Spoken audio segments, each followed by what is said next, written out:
Yeah, I don't know how that works, but it's not. Right. It's Okay. not on. Sorry, we've had a few problems in terms of our streaming, so we're about 10 minutes late. But here we are.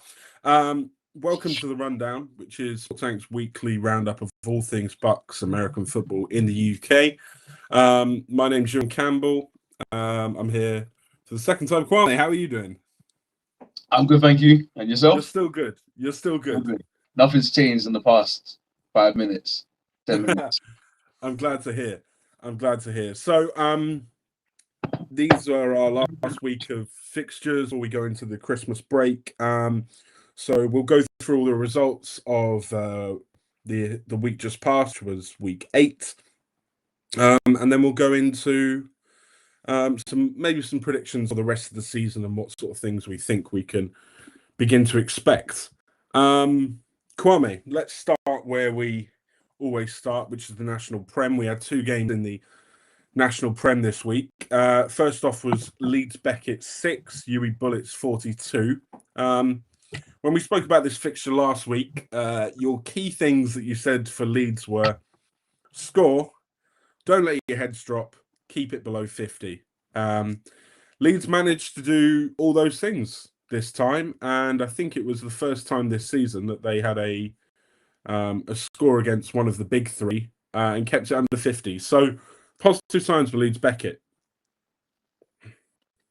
Yeah, good on Leeds. They've done well. Definitely beat a lot of people's expectations of them, I suppose. And it seems like they're sort of getting that group together and they've got a bit more confidence about them, maybe. Maybe they're starting to put things together. Of course, obviously, nobody's expecting them to beat Huey, but to hold them to under 50 points and to put a score up, fantastic work. And I can imagine that their heads probably wouldn't have dropped given the score, given the comparison between previous years, given what the score could have been, maybe. So yeah, definitely good work from Leeds Beckett. Yeah, I mean, we both picked UE to win this week. Obviously, Leeds are now 0-6, so they really, without being too dismissive, only have one more game to play for, and that will be the return leg against Loughborough, where it's still not unforeseen if they put up a good result in that game against Loughborough and get the win that they can stay in the division. Whether they want to or not will be a different question. But yeah, let's have a look at the other game in the division then. Nottingham Gold 13, Durham Saints 38. Now, Kwame, you were incredibly confident about Nottingham last week. And you said that you didn't think Durham would score more than once. I said I thought it would be a close game and could see either team winning it, but why are you so hot on Gold? I don't know, but whatever it was, I've been proven wrong. I've been well and truly proven wrong, and well done to Durham. I've got egg in my face, I guess. Just honestly, well done to Durham. Durham dark horses for the championship this year. I mean, they only lost by 9 points to UE. They've beaten Nottingham. They've beaten Loughborough. Count the minute. Count the minute. What do you think? I'd say count the minute, yeah. Yeah? They're definitely, I mean, I would say at least dark horses. I wouldn't count them as anything like favourites. I still think it's closer to 2.5 than 3 horse race. But I do think they have a shot, If they can pull up an upset against the Gold, who knows? Maybe they can do something against the Bullets as well. We haven't seen them beat the Bullets yet, but the Bullets are beatable. And if they can beat the Gold and the Gold can beat the Bullets, why can't the Saints maybe give at least give the Bullets a game? So I think they have a shot. I think they definitely have a shot. Nice. Let's just say hello to Mzwak Radibi in South Africa. Shout out South Africa. Nice to hear from you. Okay, so Durham. Okay, so you've got you as favourites for the championship this year. I think that given what we've seen in previous years from UE, where they seem to use January as almost like a transfer window where they go and recruit a load of guys as well for a sort of late season push. Are you sort of basing that on the fact that you expect UE to make recruitment still at this point of the year? I think it was mostly based off preseason, my sort of assumption of how most teams would get along, really, when you look at it. How they sort of got along last year. I've never really expect anything drastic to change year on year unless I hear of, a head coach resigning or, big players being signed over the off season. Mm. But everyone has the opportunity, and everyone's going to be aware that obviously if UE can recruit over January, so can they as well. So why can't Nottingham recruit just as well over January or better? Why can't Durham recruit better than UE in that January period? So Yeah. they're still going to think they're in it. Maybe the other two guys, Leeds Beckett and Loughborough, they're sort of in a league in their own, where they're looking at sort of how can we recruit and maybe bolster the squad going in, because of course throughout a season it gets cold, it gets tough. You're going to get injuries. You're going to have players drop out from the team, whether they're rookies or veterans, because of the workload. Let's not forget the students first and athletes second, right? So people will stop playing or make themselves unavailable or become unavailable for whatever reason. So you've always got to look at the potential to recruit players within the uni or recruiting guys to come to the uni in January. So they'll all be looking at that, and so will the Prem North and South guys as well. Yeah, I've seen in previous years UE use that sort of masters thing, because masters students, a lot of them are January to January, so they'll be able to play in the second half of the season and the start of the next, and they've had some success with that. Okay, let's now move on to the Prem North. Now, really exciting game in the Prem North last week. Sunday just gone. We had two games. We had, first of all, it was Newcastle Raiders 6, NTU Renegades 35. Kwame, Mm-hmm. last week, I've got quotes, last week, you said if NTU beat Newcastle away, they'll win the whole thing.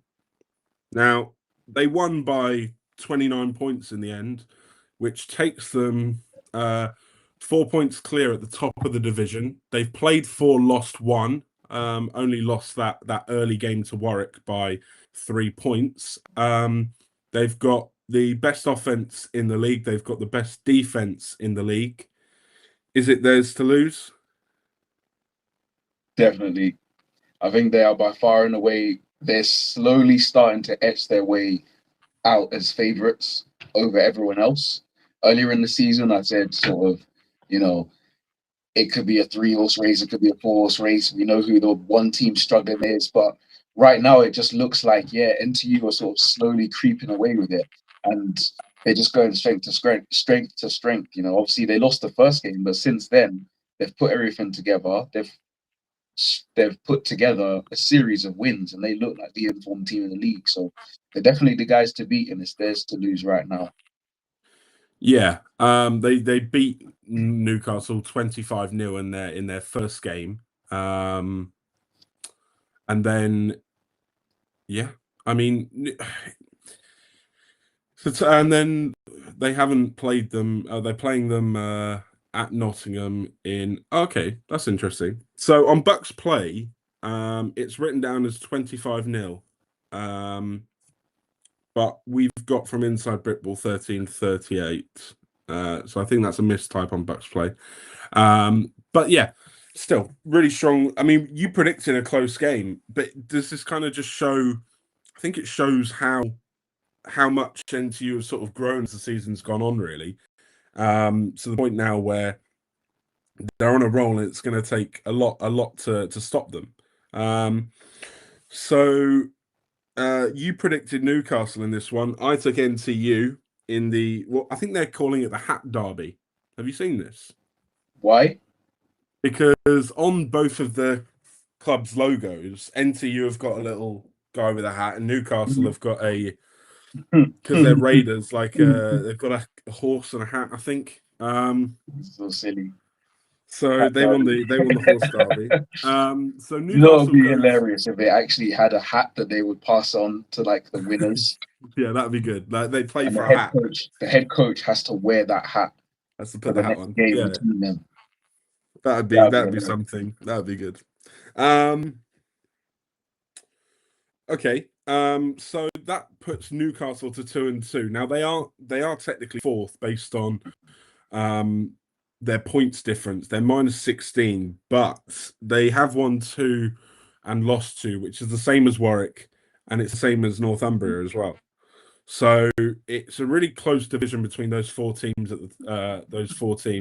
but Nottingham Trent are edging it at the moment. Let's have a look at the other game in the division. Warwick Wolves. Now Warwick went 7-1 last year. They've already lost more games this year than they did last year. And they went to 0-3 Leeds Gryphons this weekend just gone. Only won 8-0, Kwame. Mm-hmm. Is sort of the previous few results something to be worried about for Warwick? They lost to Newcastle last week, only beat Leeds by 8 this week. I mean, at the time, I said the loss to Newcastle wasn't as much of a problem as a lot of people thought it was because of the long travel to get to Newcastle. So I did say I thought Newcastle would win. And all that's obviously in contrary to how I predicted NTU to go there and win as well. But I do feel like NTU are stronger than Warwick. They seem to have maybe taken a step back this season. We're looking at them like, they'll be looking at it, still hoping to get to the playoffs. They're still even, they can come second in their division, they can come fourth. So it's all a matter of, how the next few games go for them. But they'll definitely be looking at it as at least some of a concern. I'm thinking, we need to string some wins together. We've got 4 games left. We want to end 6-2. We can go 2-6. So, let's get our shit together, win those games, get our place in the playoffs. And from then, it's just best team wins from there. Yeah. Now, it's kind of tough to see. I think Warwick are actually 2-3 now.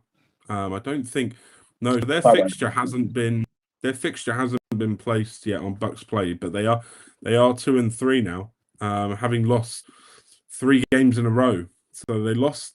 Sorry. Oh no, they're 3-2 positive basically, but the game hasn't been uploaded yet. But good for them to get the win nonetheless, and they can go into Christmas on a good piece of form. Let's move down to the Prem South now. So we just had the one game in the Prem South. It was Exeter Demons 7, SGS Pride 14. Last week I asked you after their big win against Portsmouth if SGS were back. You said they probably were. Are you having more doubts this week after that result against Exeter, where we saw in the chat that Exeter were actually winning at halftime 7-6? So just the one score in the second half to win the game for SGS. I don't know if it's more of a doubts thing or if they just don't travel as well, because I feel like, obviously, given the home game they had before, given the fact that they won that comfortably, obviously, I'm not going to sit and say all of a sudden, oh, Exeter have been amazing. But I do think it's a case of every season, gradually, everybody's got a little bit closer to SGS. And I feel like for the whole of Britball, it might be fair that it's evened out a little bit now. Teams can go to SGS and they won't think, we're going to get 50, 60, 70 pumped on us. They'll go and actually try to compete. And it works out for SGS because they get tougher games that work them and make them play harder. So I guess it's a good thing to see, when one team is not dominating the whole way through the whole season. But, I'm not so convinced that it's alarm bells ringing or SGS aren't really hot at this moment in time. I think maybe they just don't travel as well as they play at home. Okay. Well, I think it's obviously important to talk about. They are 4-1, so they've still managed to get over the line, which is obviously the most important thing in a lot of these games. the pride.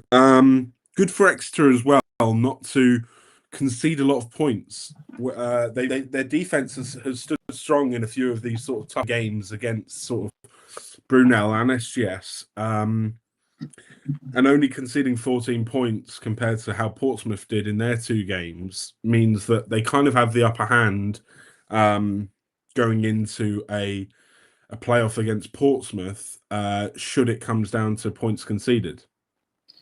Yeah, I do feel like that. I've noticed. I don't think Exeter. Again, correct me if I'm wrong, but I don't think Exeter have been blown out in any games.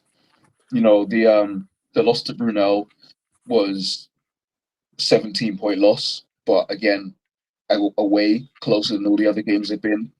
The again, one score loss to SGS. I believe another one of their games was a one score or a really close loss. But yeah, obviously Portsmouth have been blown out by these guys, pretty much blown out by Brunel. I'm pretty sure they lost quite big to Cardiff as well. So yeah, Exeter will be looking at it like, if we can keep these games tight and nick a win somewhere, we're gonna have to maybe beat Portsmouth, maybe nick a win against one of the other guys. They'll definitely be looking at it like we can still stay up here. Yeah, and I've no doubt that firstly, Exeter's first thing is we need to beat Portsmouth in that return leg. Yeah, they lost 20-6, but it was earlier on in the season, and I think that Exeter are a bit more in their groove now. They sort of came to the party a bit late, and it sort of took, they hadn't played many games compared to Portsmouth when they played them. I think had already played 2 by that stage. I think they played against Cardiff and Brunel. Yeah, they started their season really late, Exeter. Yeah, so going into that return leg, obviously that's going to be the most important one. But then both teams will be looking at Cardiff, who they both still have to play twice. They've still both got to play Cardiff and thinking, okay, if we beat Cardiff, that almost guarantees us staying in the division. But okay, so we both took SGS in that one. Let's now go on to Division 1. So Division 1, there were 2 games scheduled. Unfortunately, only one of them got played. Unfortunately, Aberdeen Bulls not able to field a team again in this one. So Glasgow Tigers take the win. We both had Glasgow to win anyway, kind of half expecting that it was going to be a walkover with Aberdeen not being able to field a team. So we won't spend too much time talking on that one. We'll go on to the other game in the division, which was Stirling against Edinburgh Napier Knights. Knights were unbeaten leading into this one. We both picked Edinburgh to win, and they got over the line 39-14.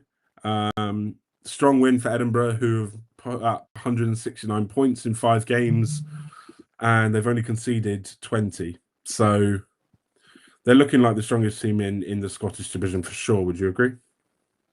Yeah, they look pretty strong. Sorry,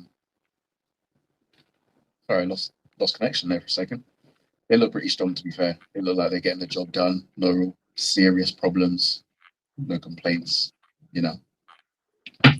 Yeah, and I mean the only thing I would say is they actually conceded 14 points when they'd only conceded 6 in total going into this one. They'd had shutouts in all apart from one game against the other Edinburgh team. So conceding 4 points but managing to score 39 means you don't really need to be too worried about that at all, do you? Yeah, and again, we don't know when the scores came. I didn't see a live update of the scores or anything, so they could have been garbage time scores. Yeah, definitely true.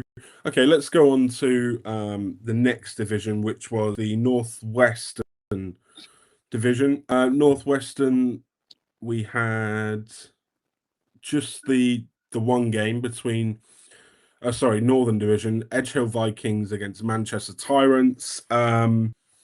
We both picked we both picked Manchester to win this, and I've got a brilliant quote from you here, Kwame. Edge Hill couldn't score against the Teletubbies. Oh man, that's hilarious. And they put up, so this was, bear in mind, this was leading into the fact that obviously before this game, Edge Hill hadn't scored a point in the 3 games that they played so far. And what do? They score a touchdown against the team second in the division. So, do you have anything to say to Edge Hill, Kwame? Well, the other team's defense must have been looking like. But yeah, I guess I mean, they probably would be the Teletubbies. Yeah, be a right old game to be fair. Flipping Tinky Winky on defensive end. Now I'm joking.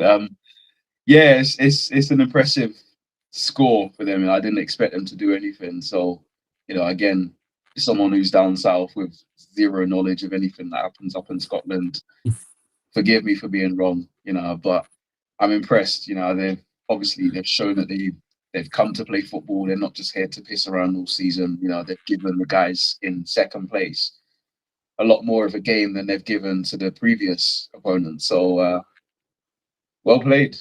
Well played. Yeah. Yeah. Well, you can apologise for saying they couldn't score against Teletubbies, and you can apologise for also saying that Edge Hill is in Scotland because it is in Liverpool.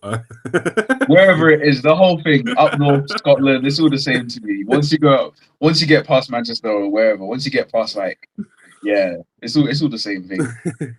Shout out to Helen, Michael, Bully Boy Smith, and that. All right, let's have a look at the Midlands division. So we had 2 games in the Midlands division, and it was Derby Braves against Sheffield Sabres. This one was a tie, 6-6 in this one. We both picked Sheffield to win this one. Not really too much of a surprise that we did that, because Derby had only won 1 game leading into this. Sheffield had won 3, but good result for Derby to be able to get a draw here. Yeah, I mean, they were favourites to lose. They managed to not lose. Can't complain. Happy days, I guess. Yeah, so that pretty much about tie, really. I guess everyone sort of goes home sort of like, well, bummer we didn't get the win, but you didn't lose as well. So yeah, I mean, it would have definitely been an upset if Derby would have won this one. But a good result for Sheffield. Let's have a look at the game in the division then, and it was top versus bottom. We expected a Nottingham Gold win over Leicester Longhorns, who haven't won a game yet, and that's what we were treated. Sorry, did I say gold? Nottingham Green. You said gold. Nottingham Green, 36-6 over Leicester Longhorns. Pretty comfortable win for the Green, really. Take your win and get out of there. That leaves them now at 5-0. 170 points scored in 5 games, which averages about 37 points a game. Not bad for the Green. Yeah, not too bad, to be fair. Good points differential. That'll do them good going into the playoffs. And I don't think they've let in too many points either, if I'm not mistaken. Nah, just 29. Just 29 in 5 games. And the offense, it will show that they mean business, especially if they take care of all their games in their division, second place, third place teams. It will really show the other teams, and it will set sort of the psychological advantage for them. Yeah, definitely. Tough for Leicester. Obviously, Leicester now 0-6, looking like they're going to be taking a visit to Division 2. Yeah, it's pretty much game over for them. I'll be honest. Once you're 0-6, I never see a team staying up unless you've got 2 teams that are 0-6 and they're due to play against each other twice. Or if you've got another guy that's 1-5, another team is 1-5, and you've got to play against them. That's the main problem for Leicester, is that the second bottom team is Derby, and they're 1-2-1. So, and they've only played 4 games, so the likelihood is they'll probably get a win somewhere in the other games. Mm-hmm. Yeah, I mean, for Leicester, it's rebuild at this point. At this point, I would start now considering a rebuild. If you need to change offensive scheme, defensive scheme, whatever you need to do, because at this point, if you resign to the fact you're going down, you might as well start now. You might as well get everything ready for recruitment for next year. Even your guys who are leaving the team, sort of get them sort of buying into the program, even though they're leaving, get them to sort of You know, Yeah. it's a long process, but they've got to start thinking about recruitment and really building that program or maintaining that program if it's active, and making sure that they try and get out of Division Two as quickly as possible. Yeah, you don't want to be. This is the thing. When you go on 6, I've seen it before at other teams. You don't want to be losing some of the guys that you're hoping were going to be important for you over the next few years. You've got to keep them engaged and keep them wanting to come to training and stuff. And I guess with the with going 0-6, like you said, it's a perfect time if you do want to adjust things scheme wise, or even go for a complete rebuild and start planning for next season. What have you really got to lose? So, yeah, good luck to Leicester Longhorns in that. Let's go along now to the Southwestern Division, where we had 2 games this week in the Southwestern Division. We had Bristol Barracuda against Bath Killabees. We were looking at this fixture last week, Kwame, and one of the things that we've noticed from all of Bristol Barracuda's games, they don't score a lot of points, but they don't let in many points either. So we said that a low-scoring game under 1 score. We both took the Cuda, and that's how it looked. It was 12-7 to Barracuda in the end. Barracuda now go to 4-2. Are you expecting them to win out now that they've played the Bournemouth Bobcats in 2 games already?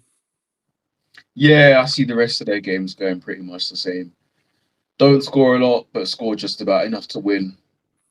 Get the job done. I don't know what they look like on offense, but I would imagine that they probably are quite run strong. Yeah, they're some big guys. I'd imagine their defense is quite suffocating and gets the job done where necessary. So I don't really see them having many problems or anything. I think who's the other team in there? Is it Bath Killabees that are quite strong as well? They might run them close in a game if they've still got to play each other. But I see Barracuda is winning out unless something spectacular happens. If they're missing a lot of players for a game, I think they should win all their games. Yeah, they do have to play. Bristol Cuda do have to play Bath again on the 1st of February, so that will be a game to look out for to see if Bath can get over the line this time. The other game in the division was undefeated Bournemouth Bobcats go up against the 1-3 Southampton Stags. Bobcats won this 37-0, so really strong performance there from the Bobcats. Just what we expect by now from Bournemouth. Yeah, you can't really surprise me with Bournemouth. Bournemouth play, Bournemouth win, Bournemouth celebrate, Bournemouth go home. And that's about it right now. Yeah, they're definitely going to be the team to beat in the Southwestern Division 1. There is still a chance of them becoming the top seed in that division, obviously with their -7 points differential. They would need to win both of their final games, and Bristol would have to lose 1-1 for it to be done on that. Basically, Bristol would need to lose both of their games to have any chance of the Bobcats becoming top seed, but they're probably fairly confident with whoever they play that they'll be able to get over the line. Okay, let's go now. Any major collapse from the Barracuda, I expect them to win out and then take the division. Yeah. Okay, let's have a look at the Southern Division 1, which we had 2 games in this week. So we had it was Hertfordshire Hurricanes against UEA Pirates. UEA obviously struggled this year, only won 1 game so far this year, and they lost this week 28-6. Not really too much of a surprise. Hertfordshire opening sort of a bit of a gap with OBU at the top of the division. Yeah, I'm not too surprised with the result. I didn't expect UEA to be able to go up to wherever it was, to go anywhere. To be fair, I don't expect them to go anywhere away from home and win. All their games are so far away from them that it's just a challenge. Even competing. So Yeah. whether it was Hertfordshire, Oxford, Birmingham, or Oxford again, it's the same result. It's just wake up stupid early in the morning, go on a coach while you're sleeping, get off the coach while you're still half asleep, get to the field, everybody's tired. It's not what you really want to be doing. I guess when you get to the Prem, it matters less because those guys are just, I don't know, it's just they're just built different. But it's tough, for UEA in this season. And yeah, I'm not really surprised they didn't get anything out of that game, with all due respect. Yeah. We spoke about last week the games against sort of Oxford being the key ones for UEA, UEA, not UAE. And so By Pirates.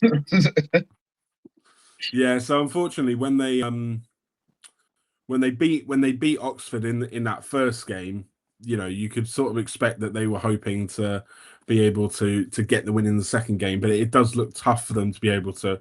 I guess although going on to how we're looking in the next game, I might ask you if you think that this team that we're going to about to speak about could be a candidate for relegation still.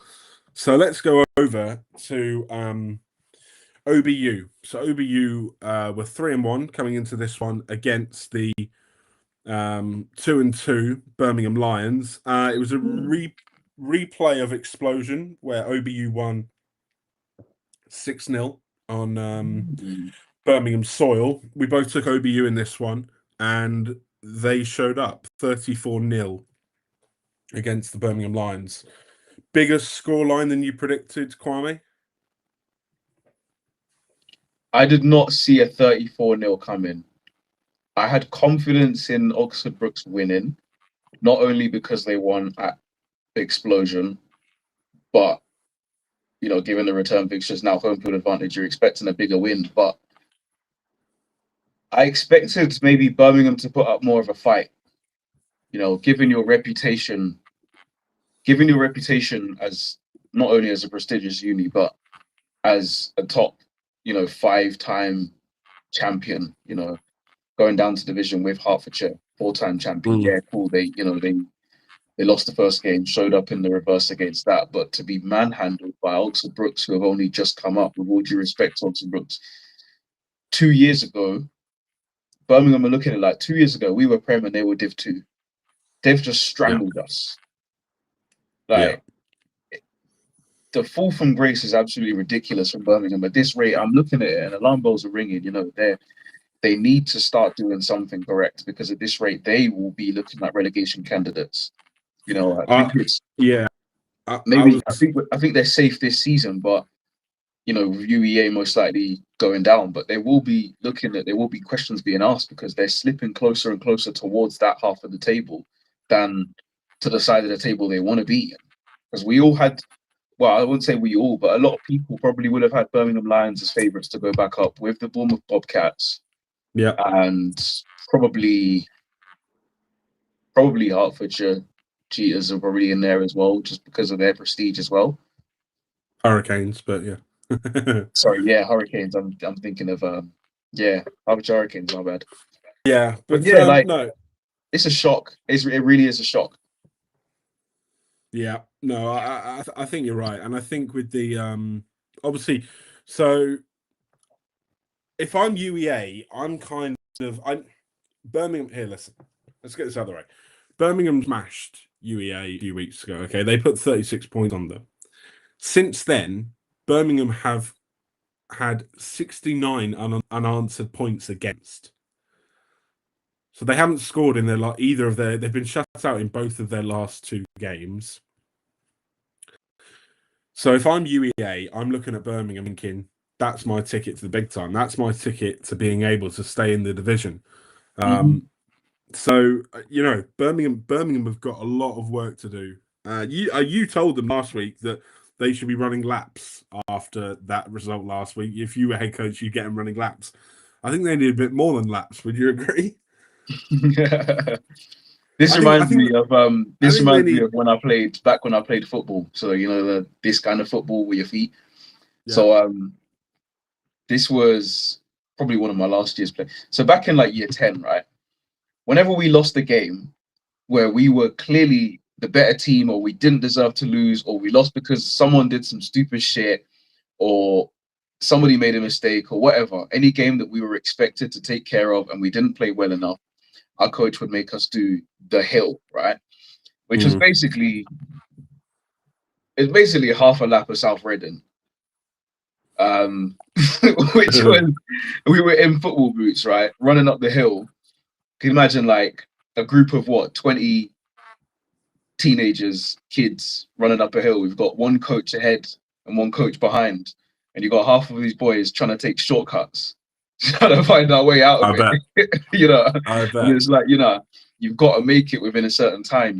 We didn't, if we weren't quick enough, we were doing more punishments. We were getting worked because. So that's what you're suggesting. This is what I think, like, Birmingham do.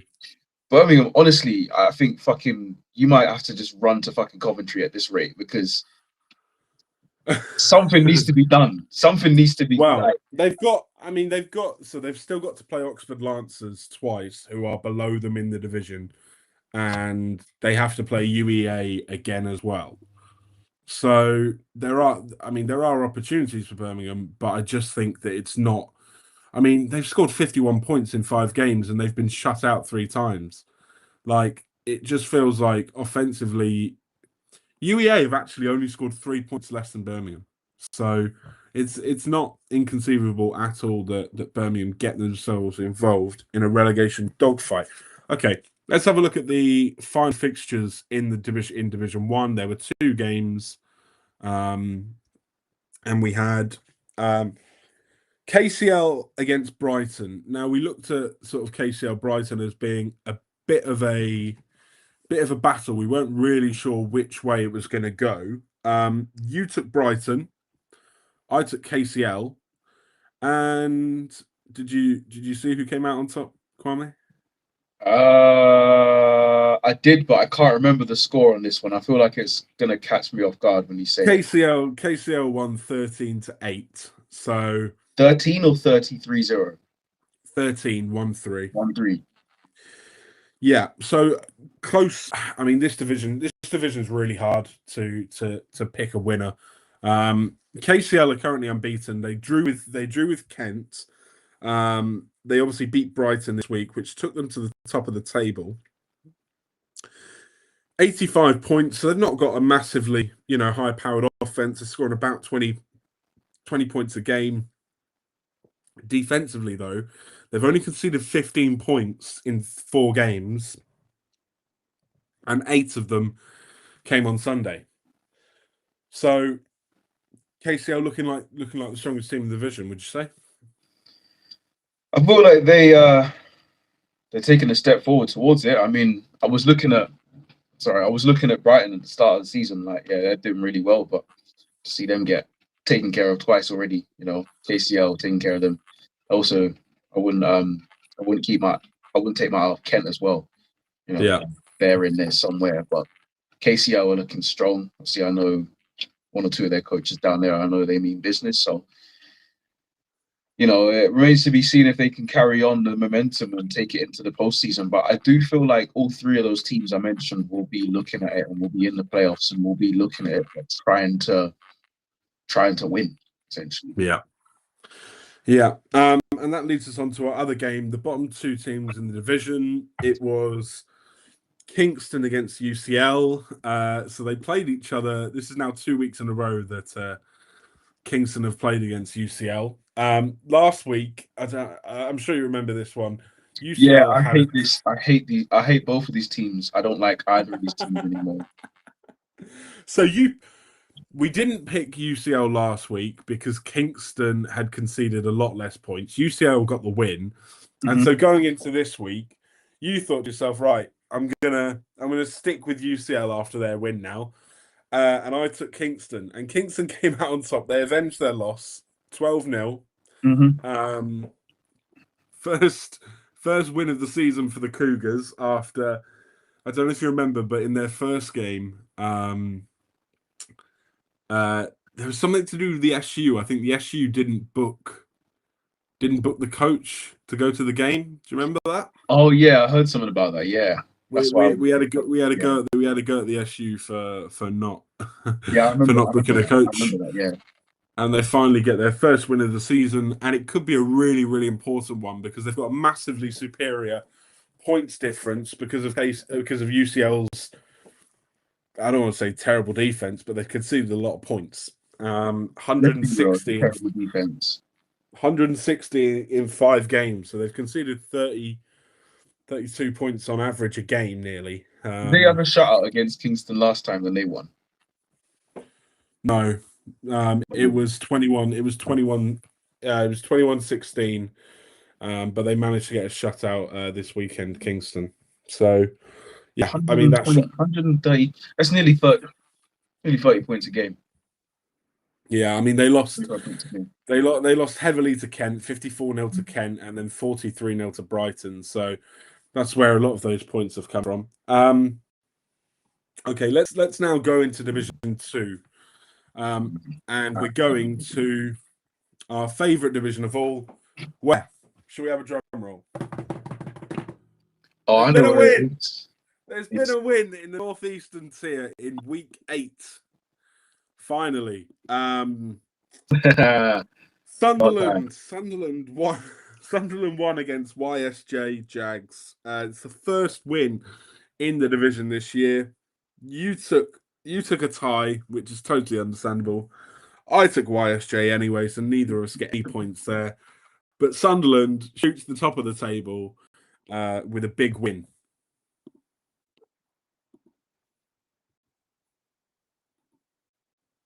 Hello? Hello? Sunderland shoots to the top with a big win, Kwame. Are you happy to see a win in this division? Somebody finally won. Yay. I can stop predicting fucking ties. It was stressing me out. The games were either weren't getting played or tied. It's like, can somebody play football and somebody do something and somebody win a game? You know, like imagine the Premier League season where you have all 20 teams and they all finish on 38 draws. Like, what the fuck would be the point? Yeah. It's very true. It's a very good point. Everybody in the NFL goes 0-0 and 17. Then what happens next? Like, yeah. I'm fully with you on this one. Let's go over to Northwestern Division 2, where so these teams I think are only playing each other once this season. oh yeah, because So I don't in the division. And I know return legs.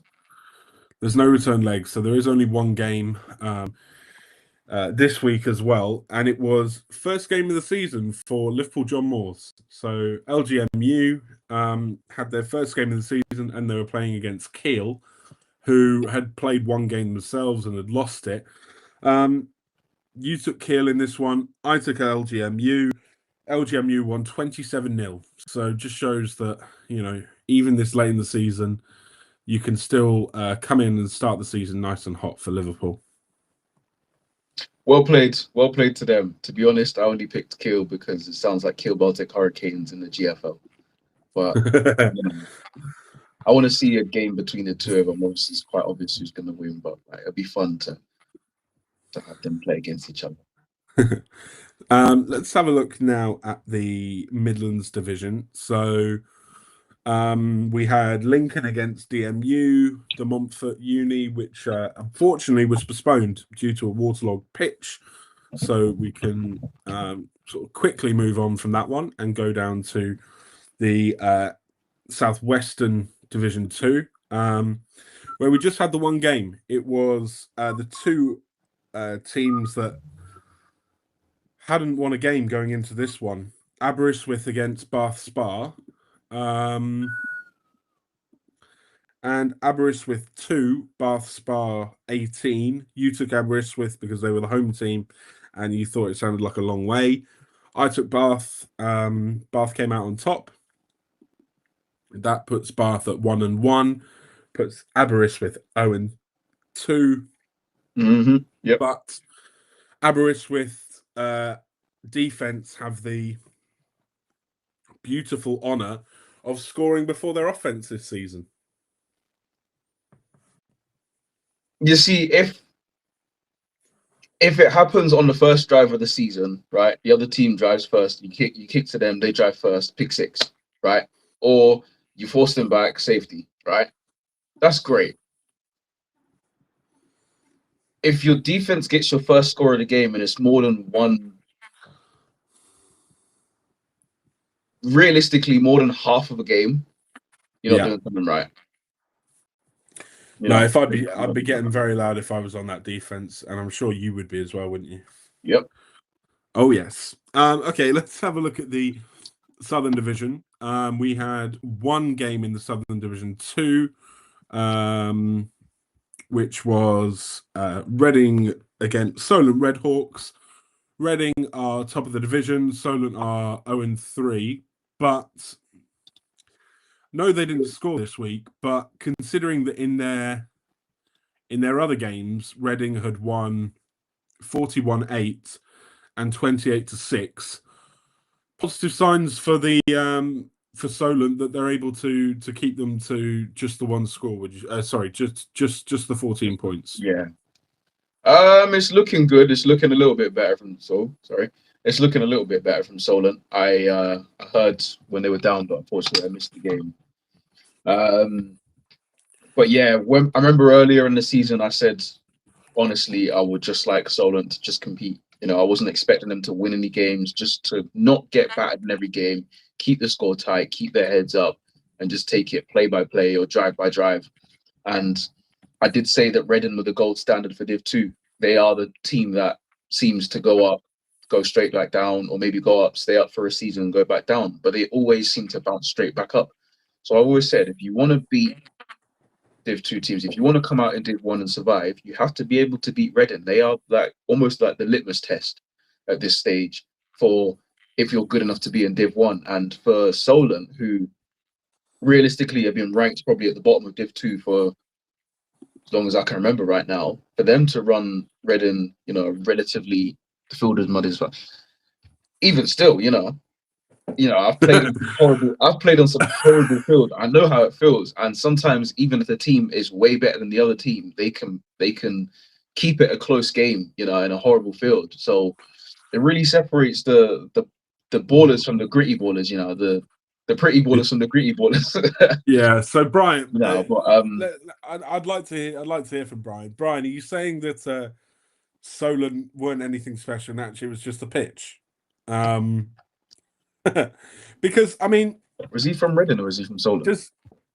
I think he's from Reading. What I want to know is, surely, I mean, yes, it's hard to run the ball and stuff, and if you're running in mud and you're getting muddy, and if it's raining and stuff, I do get that can affect your, how fast people can run and how quickly people can, like the running back and going into different lanes and stuff. It can be hard to sort of check back and stuff, but yeah, we're not hating. We're just saying we expected you to score more points. I mean, I know it also goes without saying that if it's muddy as fuck, slippery as hell, whatever, it's also just as slippery for the defense as well. I mean, I guess they don't have to worry as much because when you have like 5 or 6 guys swarming you from all sorts of directions, they don't need to be able to, adjust as much, because one of them will hit you and that's all that matters, right? Yeah. But the whole, wide receiver versus corner, all of the other positions, the quarterback dropping through his cadence, linebackers going pursuing angles, all of that stuff, it's going to affect everyone's game. But I think it affects running backs probably a little bit more than maybe everybody else, I guess. Yeah. Just another message from Brian there. Seriously good guys who battled hard and ultimately numbers too were a bit low on their side. That makes sense. Obviously new, not team, but new coaching staff and new setup over there at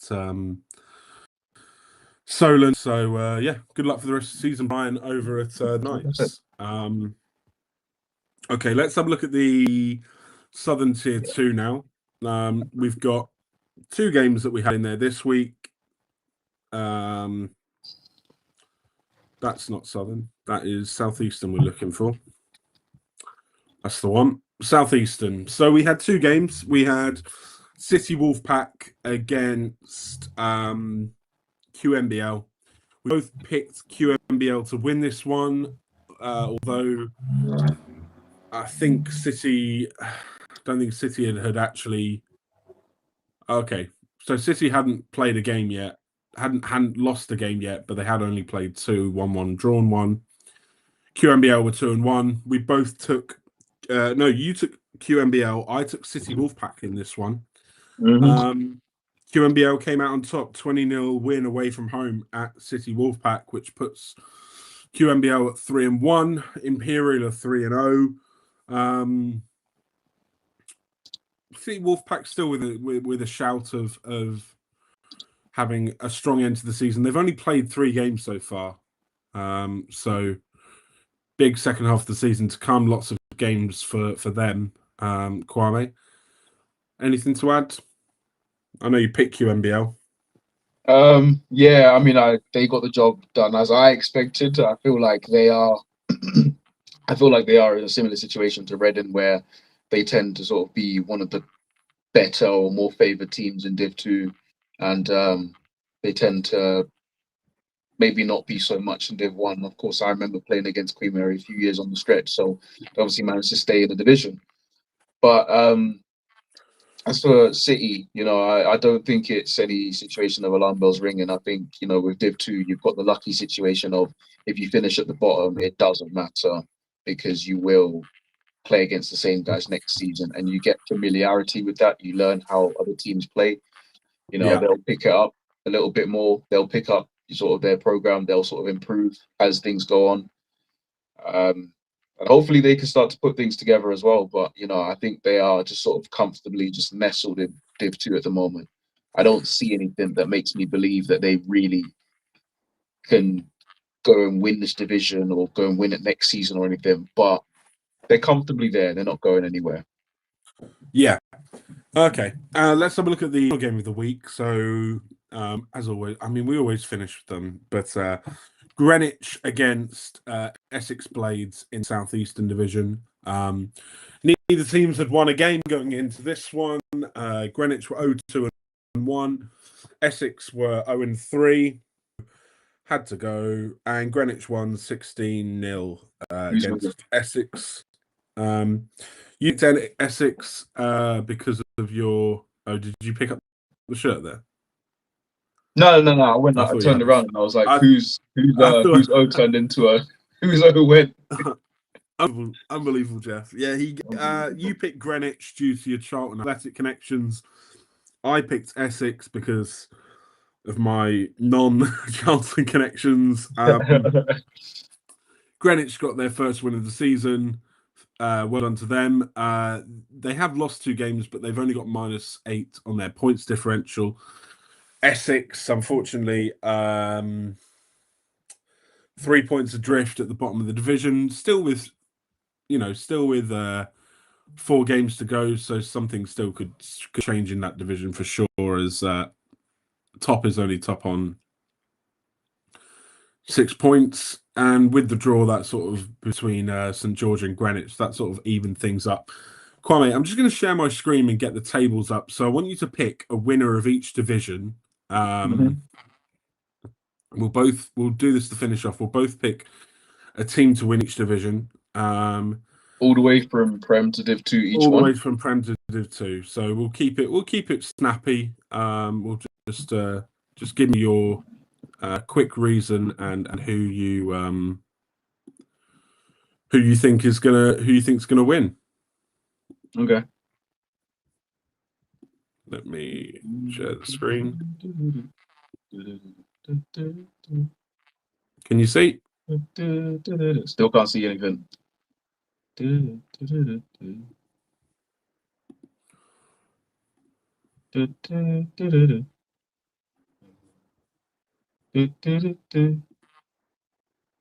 What's going on? Oh, here we are. Yeah, I see something. There we go. It's well small though. Is it? Yeah, it's just well small on my phone. That's all. Wonder if I can. That's why you don't put it on a phone. Okay, so you know what my shit's not working. Right, let me try and.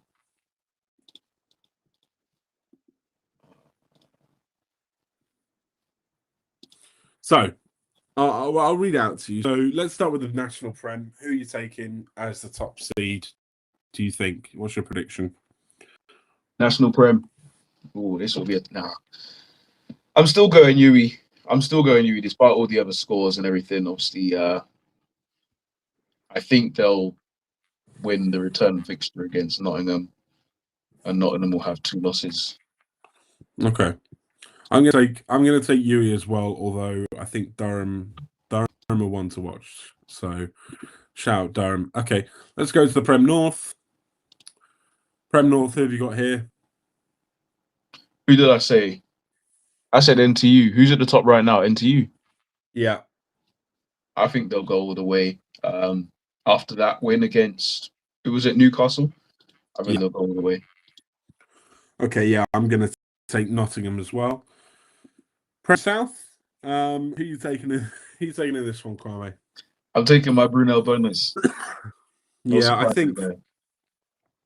I think for me, I think Brunel have maybe mellowed a bit as they've come into fully into the division. I don't think it's going to be a foregone conclusion for the rest of the season, but I do think they will win the division as well. So I'm going to go Brunel, mainly because we've already played them twice, and it is physically impossible for us to finish as top seed. Let's go to Scottish Tier 1. Napier Knights are 5-0, only conceded 20 points. Can you look past them, Kwame? Nah, I think they have it in control. Yeah, it looks like it's going to be a big ask for Glasgow or Stirling, really, to affect that going forward. Restart the whole thing. Okay, let's go now to Midlands Tier 1. Nottingham Green, 3 points clear. Sheffield Hallam, probably the next team to be able to compete. But you going for the Green? What's the Greens' record? What's Hallam's record? They've played each other once, right? Yeah, Green are 5-0. Hallam are 2-1. Oh yeah, Green are running away with it. Okay, let's go for the Green then. And then I don't really see many divisions changing. no, Northern Tier, Lancashire Rams are 5-0, still haven't conceded a point, 180 on the board. They will win the division. Yeah, 100%. confident of that. Me too. Okay, let's look at the Southwest. So let's go to the Southern Tier first. This probably is the closest one we've got so far. Hertfordshire or OBU, Kwame? They've only played each other once, if I'm correct. Hertfordshire won that game, and that was at Hertfordshire. Yeah, they won. Yeah, they won at home 21-14. It was a tight game, so it was only one score. I do kind of see Brooks turning it around. I'm winning that. Yeah. Weirdly enough, you know what? if either team wins, I wouldn't be surprised if either team wins. I feel like they're both equally capable of winning, but I do think it will all hinge on that one game. I do think they're not guaranteed to win all the rest of their other games. They can still drop another game, so they've got to both keep their heads focused and keep their heads in the game. But I do think obviously the game between them will pretty much. I mean, it's a no-brainer. I think it will decide the division, though. Yeah. I'm going to take OBU in that one. I think OBU will win out. I think they've turned a corner really. Okay, let's go to Southwestern. I mean, this one is almost a foregone conclusion. This one, if Bristol Barracuda win another game, they top the division. Can you see them losing another game, having already played Bobcats twice? No, I don't see them losing another game. I see them topping the division. However, of course, it goes without saying the Bobcats will have the best record in the division. But of course, with their point deduction, they will top the division. But yeah, although if they do meet in the playoffs, I still see Bobcats winning, whether Bristol were home or not. Yeah. But I see them topping the division, getting a top seed. Let's go to Southeastern now then. 3 teams really in it. KCL, Kent and Brighton. They're on 7, 7 and 6 points respectively. So really anyone's game here. Who do you fancy in this one? How do you get to 7 points? Is that 3 wins and a tie? 2 wins and a draw. Yeah, you get 2 points for a win. 2 wins or a win. So they'll be on 5 points, right? Sorry, they've won 3 games. By the way, yeah. So they're 3-0-1, or 3-1-1, or whatever. Yeah, 3-0-1. KCL, Kent are 3-1-1, and Brighton are 3-2. Okay, so you've got a 7 point, 7 point, and a 6 point. Yeah. KCL and Brighton.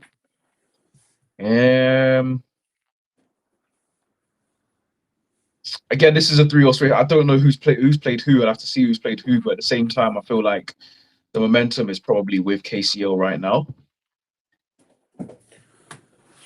Yeah, I mean, Kent and KCL drew against each other in that game. It was really, really, really close one. 7-7. Yeah, I remember that game.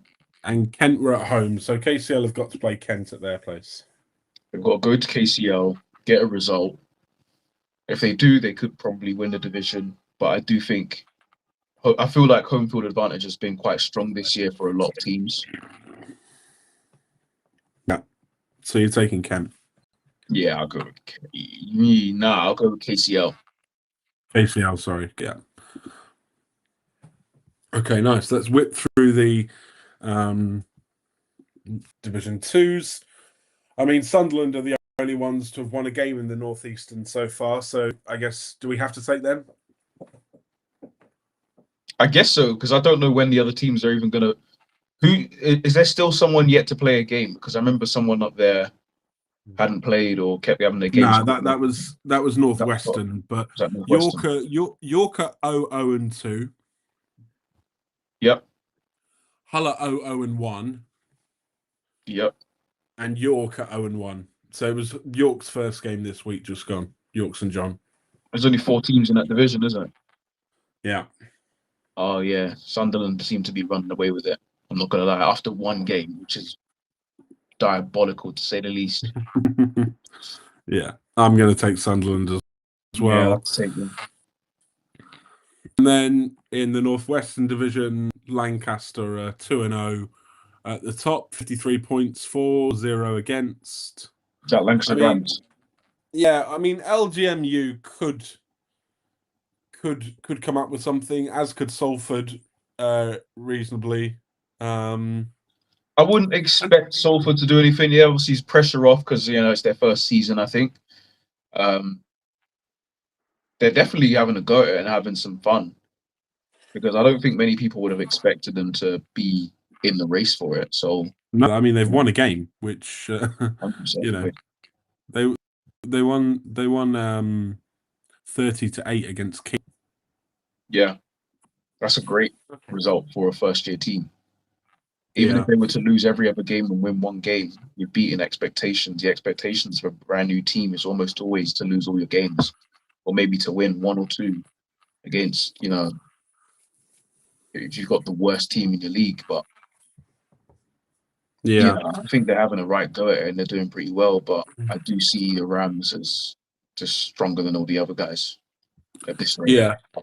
Let's have a look at the Midlands Division 2 then. So we've got ARU, Anglia Ruskin at the top. They're 3-1. Cambridge are 2-1. The only game Cambridge lost was the 1-point game to Anglia Ruskin. I feel like that Cambridge are gonna have this over the course of the season, because they've only conceded 14 points in their 3 games. Anglia Ruskin have conceded 52 in their 4. What do you think about this one? I can barely see a thing. Can you see the screen? Nope. Can you see me? I can see you, yeah. The rest of it is I can just see a white screen with logos on it. It's just very low, very low quality. Well, Cambridge or Anglia Ruskin, who are you taking? I think I'm going to have to go with Cambridge after Anglia Ruskin pissed me off the other week. I didn't think they would win, then they won, then I predicted them to win, then they lost. And also, there was a tight game that Cambridge had against them. So, yeah, I'll go with Cambridge just to be spiteful. Okay, let's go. Let's go to the Southwestern Div 2. There's probably two or three teams that are capable of winning this one. Swansea are 2-0. UE Bullets twos are 2-0, and then you've got Gloucestershire who are 1-1. What do you think about this one, Kwame? Sorry, repeat that again. Swansea are 2-0, 72 points for, 2 points against. Yep. UE Bullets are 2-0, twos, and then Gloucestershire are 1-1. I think we're looking at between Bullets and Swansea, but if Swansea's defense is that good, it's probably going to carry them to the title.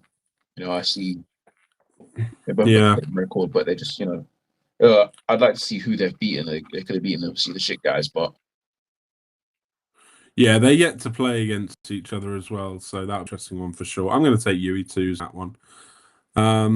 Southern Tier 2, are you taking Reading Knights at the top of that one? They're 3-0, 83 points for, 14 against. Yeah, I'm fairly confident in Reading getting the job done, getting out of that division. They seem to do it every time. Nice one. And then finally, the one we spoke about last, Imperial and Queen Mary, both on 6 points.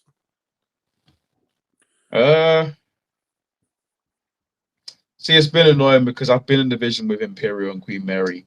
Imperial guys are smart. They're underrated because of how smart you got to be to get into Imperial to start with. Queen Mary always play entertaining football, and that's why one thing I like about them is that whenever you go there, you're gonna be entertained. The ball is gonna fly through the air, whether it gets caught by their team or the other team. You just know that they're gonna bring some entertainment to the game. But I'm gonna have to go with Imperial just based off the fact that every fucker in that team is a fucking genius. I don't know how they do it. Just no matter how good they can have 11 shit guys on the field and they all know exactly what to do at all times. Just like they play like flipping robots. Like they're all in sync with each other somehow. And no matter who they could be playing against the flipping 49ers and they would bring the 49ers down to their level and somehow beat them. Like it's maybe not the Niners, maybe the Raiders, but like it's weird to like I've played against them a few times, genuinely. Sometimes playing against them is it's just weird playing against them. They just that smart.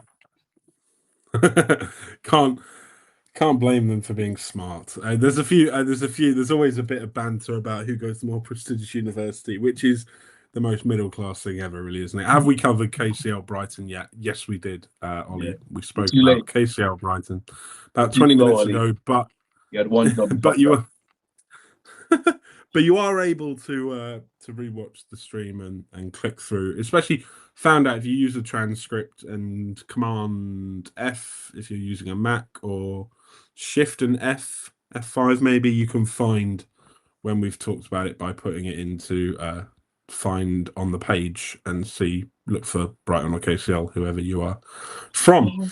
Okay, that is all. Thank you ever so much, Kwame, for your time. I hope you have a wonderful Christmas. I'm going to go open my advent calendar that I forgot to do this morning.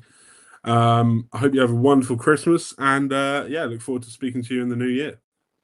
Likewise, hope you have a wonderful Christmas, Happy New Year.